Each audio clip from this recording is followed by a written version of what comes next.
Hello, Hollywood party people. Seth Jarrett from Content Engine. Glorious day in Malibu. I'm here to talk to you about champagne problems. Champagne problems are the kind of problems that you want. They're the kind of problems that you need. They're the kind of problems that we all work to have. In Hollywood context, champagne problems are problems wherein you have so much on your plate, you have multiple projects that are due all at the same time.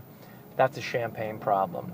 A champagne problem is taking an assignment as a writer when you may have a movie get made and they're going to require your services at the same time. That would be a champagne problem. It's something that you have to figure out, something you have to navigate, but it's all good. So it's more than glass half full versus half empty. It's a champagne glass filled to the brim and potentially overflowing. A great example of champagne problems, back in college, I spent a summer playing polo outdoors for the Long Island Polo Club, which was a startup polo organization. One of the founders was a very successful investment banker. And I drove out to the field, and he seemed a bit down this Sunday.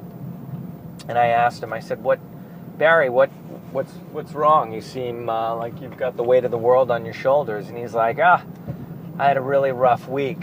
He said, one of my polo ponies, of which they were of the Argentinian variety, one of his polo ponies died from colic.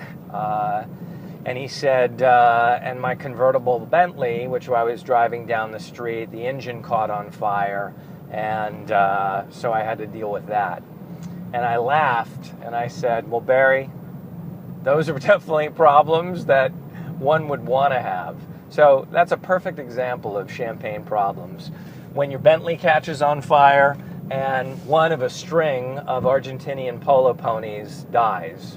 Both unfortunate events, but hey, if you're lucky enough to call those problems, then you're definitely in the world of champagne problems. As that relates to Hollywood, again, the champagne problem is something we often anticipate, and someone will reply, well, that's a champagne problem, meaning we'll deal with it when and if it arises, if we're so lucky that it should arise. So here's to wishing you champagne problems and caviar dreams. Talk to you soon.